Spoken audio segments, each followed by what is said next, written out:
नमस्ते स्टूडेंट्स, आइए आज हम फिर चर्चा करते हैं हमारा चैप्टर नंबर 13 वेक्टर सदिश।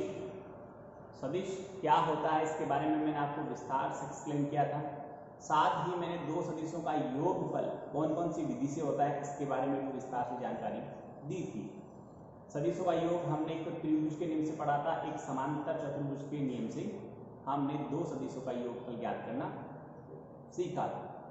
आज देखिए स्टूडेंट्स, अपन दो से ज़्यादा सदिश हो तो हम कैसे योग करते हैं, उसके बाद पढ़ेंगे सदिशों का सब्ट्रैक्शन कैसे होता है। तो आइए मैं बात करता हूँ, यह एक डायग्राम में लेता हूँ। मैंने ओ एक स्थिर बिंदु लिया है और ओ एक सदिश है और ए से ए बी फिर एक सदिश है। इसको मैंने वेक्टर स्मॉल ए वेक्टर स्मॉल बी। तो अब सदिश ए और सदिश बी का योग कौन दर्शा रहा है? ओ बी दर्शा रहा है, यानी O B denote the sum of vector A and B. यदि मैं किसी बिंदु बी से एक अन्य वेक्टर बी सी की बात करता हूं तो यहां पर जो ओ सी रेखाखंड है वो vector O B and vector B C के सम को डिनोट करेगा, उनके योगफल को निरूपित करेगा। तो यहां पर ओ सी में आएगा vector A plus vector B और प्लस वेक्टर सी। ऐसे ही आगे बढ़ाते जाएंगे हम। जितने सदिशों का आपको योगफल चाहिए, sum of the vectors more than 2 के लिए यह मेथड यूज करना है। आपको 2 का चाहिए, 4 का चाहिए, 6 का चाहिए, उतने सदिशों का आप त्रिभुज के योगफल नियम से योग ज्ञात कर सकते हैं। आगे देखिए स्टूडेंट्स, अब मैं बात करता हूं कि दो सदिशों का अंतर, सब्ट्रैक्शन ऑफ टू वेक्टर्स कैसे फाइंड आउट करते हैं। तो मैं इस डायग्राम को यहां से इरेज नहीं करता हूं, थोड़ा सा आप यहां गौर करें। आप कहेंगे कि OB denote the sum of vector A and B. यदि मैं जितना AB है उतना ही इसको पीछे की तरफ ले जाऊं और इसको मैं C नाम देता हूं और उसकी दिशा AC होगी, यानी दिशा विपरीत होगी। जितना AB है उतना ही मैंने AC लिया है, तो ये जो AC रेखाखंड है वो माइनस वेक्टर B के बराबर होगा, सॉरी माइनस वेक्टर B के बराबर होगा। अब यहां मैं O को C से ज्वाइन करता हूं तो O को C से ज्वाइन करने वाला जो सदिश है जिसे हम सदिश OC कहेंगे वो यहां पर OA सदिश प्लस AC सदिश को डिनोट करता है। OA वेक्टर A के इक्वल है और AC वेक्टर माइनस B के इक्वल है। तो यहां हम देखेंगे कि दो सदिश A और B का सब्ट्रैक्शन अंतर भी त्रिभुज के नियमानुसार ज्ञात किया जा सकता है। ये तो था स्टूडेंट्स योगफल और अंतर की बात थी। अब मैं इसके आगे बात करना चाहता हूं स्टूडेंट्स कि सदिश राशियों के गुणधर्म क्या क्या होते हैं, क्या क्या प्रॉपर्टीज होती हैं। यहां पर जो सदिश है वो संख्यात्मक मान को निरूपित करता है। एक सदिश का परिमाण, एक सदिश का मापांक एक संख्यात्मक मान को निरूपित करता है। तो यहाँ इसकी जो प्रॉपर्टी पढ़ेंगे, गुणधर्म पढ़ेंगे, उनमें हम ये देखेंगे स्टूडेंट्स कि सबसे पहले कि क्या दो सदिशों का योगफल, क्या दो सदिशों का योगफल, पहले योगफल के गुणधर्म पढ़ रहे हैं।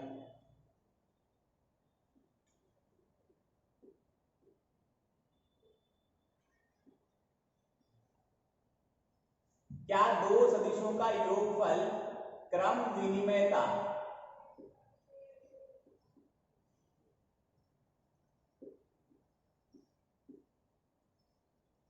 क्या दो सदिशों का योगफल क्रम विनिमयता का पालन करता है या नहीं, यानी लॉ ऑफ कम्यूटेशंस को फॉलो करता है या नहीं करता, उसकी बात करें तो आप देखेंगे कि दो वेक्टर का sum vector a plus vector b है, तो इसे मैं यदि vector b plus vector a लिखता हूं तो इसके रिजल्ट पर कोई प्रभाव नहीं पड़ता है।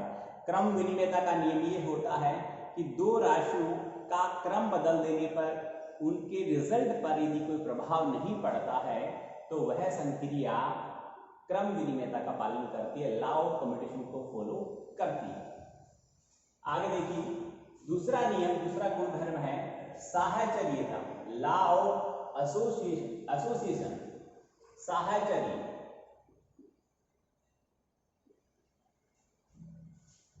साहचर्यता का नियम देखिए, जैसे मैंने सदिश लिए तीन, सदिश a, सदिश b और सदिश c।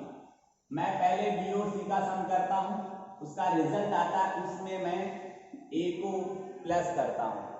तो स्टूडेंट आप देखेंगे कि यदि मैं इसको ऐसा लिख दूं कि पहले a और b का सम करूं और फिर इसका रिजल्ट आता है, उसमें यदि c प्लस करता हूं और इस स्थिति में दोनों का जो रिजल्ट आता है, दोनों का जो परिमाण आता है, दोनों का जो आंसर आता है वो सदैव स्टूडेंट सेम रहेगा। इसलिए हम कह सकते हैं कि दो सदिशों के योगफल की संक्रिया the sum of two vectors always sum of the two and more than two vectors always follow the law of associative. तो आप देखेंगे कि यहाँ पर सदिशों के योगफल में क्रम विनिमयता का पालन हो रहा है, साहचर्यता का पालन हो रहा है। आगे हम बढ़ेंगे तो देखते हैं तीसरा गुणधर्म क्या है। तीसरे गुणधर्म में स्टूडेंट्स हम देख रहे हैं अभी कि आइडेंटिटी,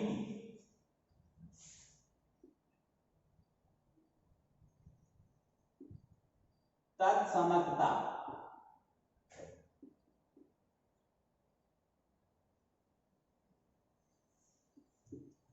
और तत्समकता क्या होती है पहले वो बताता हूं कि योगफल की आइडेंटिटी या आइडेंटिटी जो रूल वो क्या होता है, योगफल का तत्समक गुणधर्म क्या होता है, उसकी यदि हम बात करें तो जैसे 5 है, 5 के या किसी भी संख्या के लिए योगफल का तत्समक ज्ञात करना हो तो वह राशि जिसको जोड़ने पर उसके रिजल्ट में कोई प्रभाव नहीं पड़ता है, उसका रिजल्ट नहीं बदलता है, वह राशि योगफल का तत्समक कहलाती है, योगफल का आइडेंटिटी कहलाती है।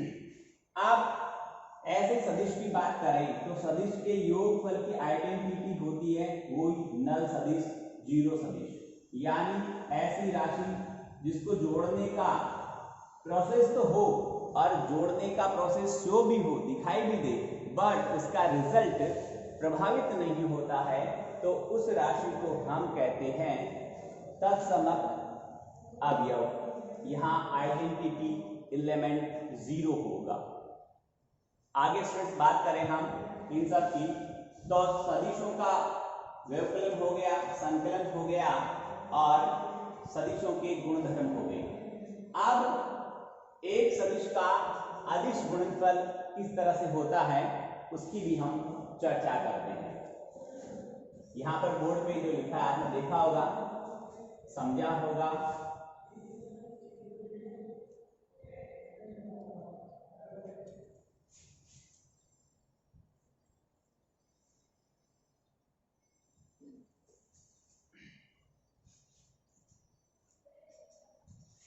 किसी सदिश का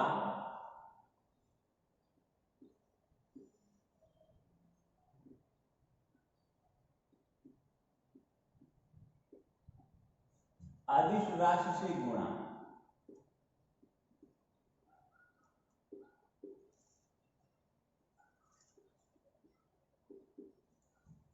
देखिए किसी सदिश का अदिश राशि से गुणन कैसे होता है। जैसे वेक्टर a है हमारे पास, इसको यदि आप 5 से मल्टीप्लाई करना चाहते हो तो it will become 5 vector a। यदि हम किसी भी वेक्टर को यदि हम किसी कांस्टेंट वैल्यू k से मल्टीप्लाई करना चाहते हैं तो it will become k vector k। तो हम किसी भी सदिश को अदिश राशि से गुणा कर सकते हैं और भाग भी कर सकते हैं, जोड़ नहीं सकते, घटा नहीं सकते। अब बात करते हैं एक सदिश के घटक कौन कौन से होते हैं। देखिए स्टूडेंट्स, मैं यहाँ पर 3D ड्रॉ करता हूँ। त्रिविमीय ज्यामिति के लिए मैं त्रिविमीय तल का यहाँ पर निरूपण कर रहा हूँ। ये उसका मूल बिंदु है O, ये OX है, ये OY है और ये OZ है। मैंने एक बिंदु लिया यहाँ पर और उसको नाम दिया A और A के निर्देशांक है 1, 0, 0, क्योंकि हमें पता है अच्छी तरह से OX पर स्थित किसी बिंदु के लिए x का मान तो कुछ ना कुछ होगा, बट उसके लिए y और z ऑलवेज बी 0। ऐसे ही OY पर y कुछ ना कुछ होगा, but x and z always become 0। और like OZ, any point on OZ have the coordinates are 0, 0, something और एटसेट्रा। तो मैं यहाँ पर पॉइंट लेता हूँ, तो उसको मैंने एक इकाई में लिया है, उस बिंदु के निर्देशांक को मैंने दर्शाया है कि यहाँ पर जो पॉइंट आएगा बी दिया उसको नाम, वो 0, 1 और 0 होगा। और यहाँ पर भी मैंने यूनिट इकाई मात्रक में बिंदु लिया है सी और वो आएगा 0, 0 और 1। स्टूडेंट जरा देखिए, बिंदु ए को डिनोट करने वाला जो सदिश आएगा उसको हम सदिश ए कहेंगे और वो सदिश दर्शाएगा क्या, उसका परिमाण क्या होगा, उसका जो मापांक होगा वो क्या होगा, उसकी यदि हम चर्चा करते हैं तो आप देखेंगे कि OA का जो परिमाण है वो क्या आएगा, 1 है। ऐसे ही आप देखेंगे OB का जो मापांक है, मैग्नीट्यूड है, वो भी 1 है। OC का मैग्नीट्यूड है वो भी 1 है। यह मैग्नीट्यूड कैसे पता करते हैं उसके बारे में एक बार मैं आपको यहाँ बताता हूँ। यहाँ बिंदु कौन है, O क्या है, मूल बिंदु, ओरिजिन जिसे हम कहते हैं। तो मूल बिंदु के लिए आप बात करेंगे स्टूडेंट्स, तो उसके निर्देशांक होते हैं 0, 0, 0 और एक दूसरा पॉइंट है 1, 0, 0। OA पॉइंट की हम बात करते हैं तो ये रहा O रहा 0, 0 एंड A रहा 1, 0, 0। अब यदि आप OA डिस्टेंस पता करना चाहते हैं या पहले OA सदिश ज्ञात करना चाहते हैं तो position vector of A minus position vector of O, यानी अंतिम बिंदु के स्थिति सदिश में से पोजीशन वेक्टर में से प्रारंभिक बिंदु का पोजीशन वेक्टर घटाने पर उन दोनों बिंदुओं को मिलाने वाला सदिश ज्ञात हो जाता है। तो यहाँ देखिए ये आ गया हमारे पास सदिश को अपन घटक रूप में लिखेंगे, तो बाद में बताऊँ घटक रूप में लिखना। हम सिर्फ इस दूरी की बात करते हैं, OA दूरी की। तो दूरी निकालने का सूत्र होता है हमारे पास x2 माइनस x1 का whole square plus y2 minus y1 का whole square plus z2 minus z1 का होल स्क्वायर। ये होता है अच्छी तरह से। अब सर यहाँ पर सदिश पढ़ रहे थे, दूरी का सूत्र क्यों लगा दिया स्टूडेंट्स? यहाँ दूरी का सूत्र मैंने इसलिए लगा दिया कि मैंने आपको सबसे पहले बताया था कि एक सदिश का परिमाण उसके प्रारंभिक और अंतिम बिंदु के बीच की दूरी को निरूपित करता है। तो मैं प्रारंभिक और अंतिम बिंदु के बीच की दूरी ज्ञात कर लूं तो वह उन दोनों बिंदुओं को मिलाने वाले दिष्ट रेखाखंड, दिष्ट मतलब जिसमें दिशा भी हो और परिमाण भी हो, दिष्ट रेखाखंड का परिमाण कहलाएगा, मापांक कहलाएगा, मैग्नीट्यूड कहलाएगा। तो यहाँ स्टूडेंट्स रिजल्ट आया 1 माइनस 0 1, 1 का स्क्वायर, यहाँ 0 हो गया, 1 का स्क्वायर 1 होगा, 1 का रूट भी 1 होगा। तो दैट मीन्स OA जो डिस्टेंस है, तो मैंने आपको बताया था किन्हीं भी दो बिंदुओं को मिलाने वाले सदिश का मापांक उन दोनों बिंदुओं को लिख देना और ऊपर सदिश का निशान मत लगाना। जैसे A और B बिंदु है, A और B बिंदु को मिलाने वाले सदिश का मापांक चाहिए तो AB लिख दो। P और Q बिंदुओं को मिलाने वाले सदिश का आपको मापांक चाहिए तो पी क्यू लिख दो। आगे देखिए तो यहाँ 1 हो गया, ये क्या होगा OB के बराबर होगा तो ये भी 1 ही आएगा, और ये OC के बराबर होगा तो ये भी क्या आएगा 1 आएगा। तो इनका जो यहाँ पर मापांक है, परिमाण है, वो इकाई आया है।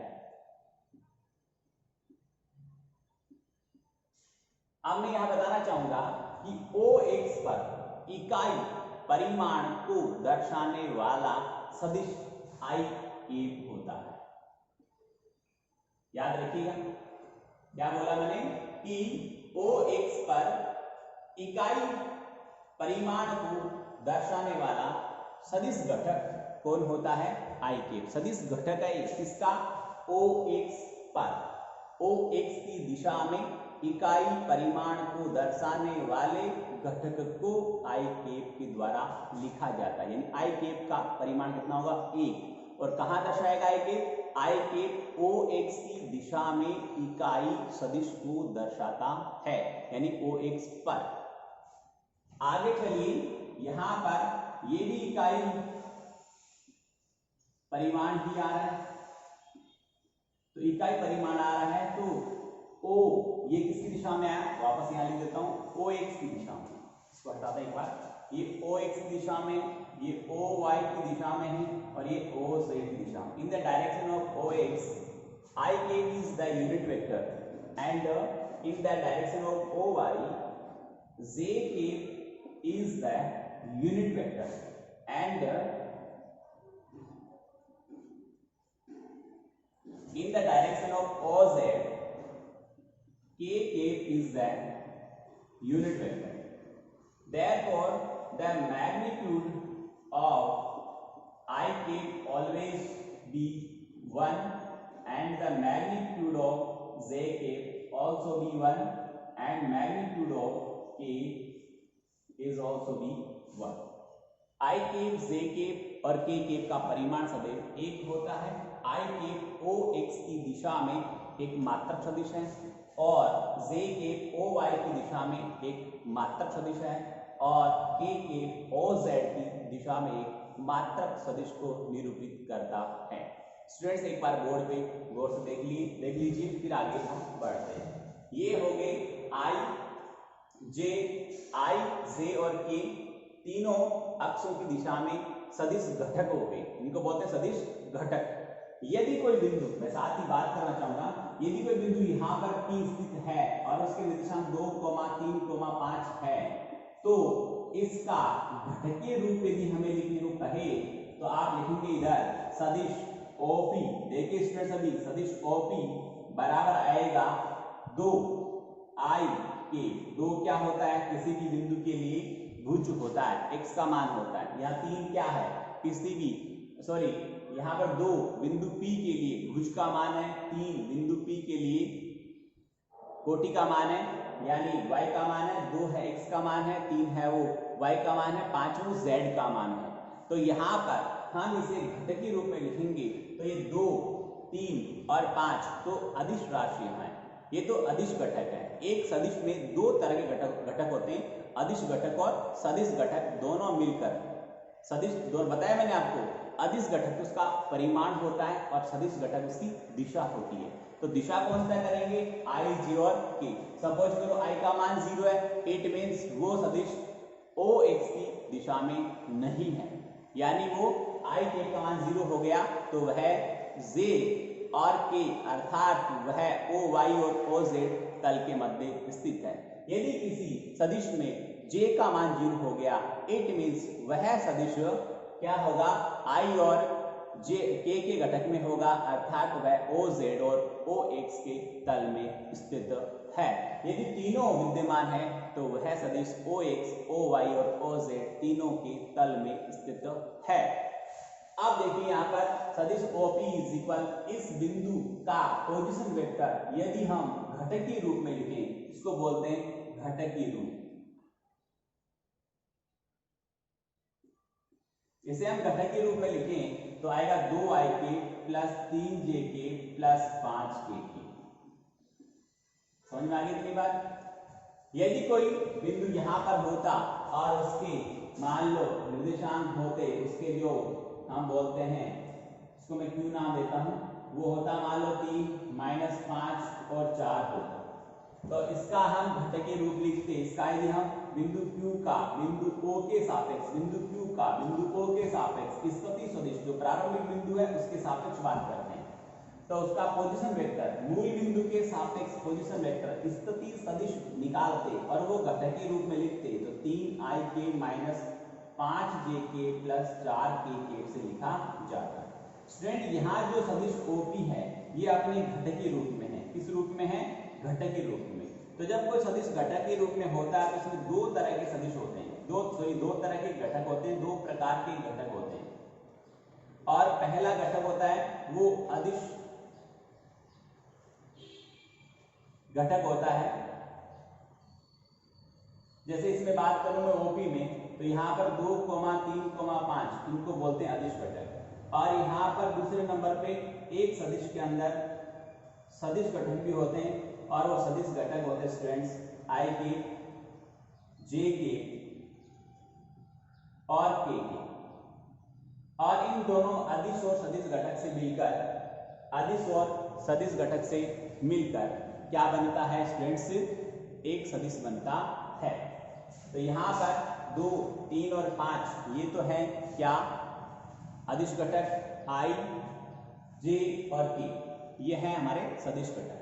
अब हम एक दृष्टि से एक साथ बोलना चाहें तो 2ik यदि कोई अदिश राशि किसी सदिश राशि से गुणा हो जाती है तो वो पूरा मान एक सदिश राशि की तरह ही काम करता है और सदिश राशि उसे पढ़ा जाता है। तो 2ik अपने आप में एक सदिश घटक है, 3jk अपने आप में एक सदिश घटक है, 5kk अपने आप में एक सदिश घटक है। यदि अकेला 5 है तो वह अदिश घटक है, 5k बोल दिया, 5i बोल दिया तो एक सदिश घटक माना जाता है।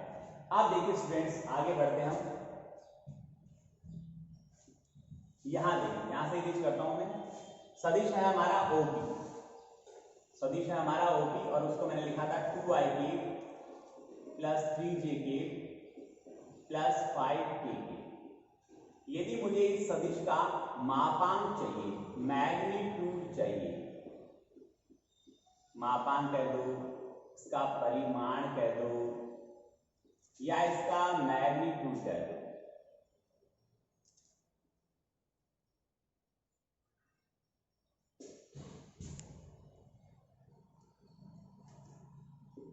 ठीक है। इन सब का मीनिंग एक ही होता है। ओपी का जो मापांक है, किसी भी सदिश के मापांक को अपन अक्सर r से लिख दिया करते हैं। किसे लिखते हैं? r से लिख देते हैं। तो r होता है मापांक निकालने का तरीका कि कोई भी सदिश है उसको यदि घटकीय रूप में अपन लिखते हैं तो उसका जो फॉर्मेशन होता है वो होता है aik + bjk + ck, ये इसका फॉर्मेशन होता है। यहाँ पर जो अदिश घटक है ABC, उन अदिश घटकों के वर्गों के योगफल का वर्गमूल उस सदिश का मापांक कहलाता है, परिमाण कहलाता है। तो यहाँ पर हम आगे बढ़ेंगे तो यहाँ हम लिखेंगे 2 का स्क्वायर + 3 का स्क्वायर + 5 का स्क्वायर, और ये स्टूडेंट आ गया 4 और 9 13 और 25 38 हो गया। तो r का वैल्यू आया 38। स्टूडेंट जरा देखिए, बोर्ड पे आराम से समझ में आया होगा आपको। ये मैंने आपको दिया है सदिश का परिचय, सदिश का योगफल, सदिश के योगफल के गुणधर्म, अंतर कैसे होता है, 2 से ज्यादा सदिशों का योगफल कैसे ज्ञात होता है, और ये भी मैंने आपको बताया कि जो सदिश हैं वो किस तरह से होते हैं और उनका घटक कौन कौन से होते हैं और उन घटक के रूप में कैसे लिखते हैं। घटक में ए रूप में लिखने के लिए हमारे पास 2 प्रकार की राशि चाहिए, अदिश और सदिश, और उसका परिमाण कैसे ज्ञात करते हैं। इतनी चर्चा स्टूडेंट्स आज हमने की है। बहुत बहुत धन्यवाद, थैंक यू। अच्छी तरह पढ़ाई करें, मेहनत करें, होमवर्क जरूर करें और प्रत्येक चैप्टर का होमवर्क कंप्लीट करके तैयार रखें। बहुत बहुत धन्यवाद।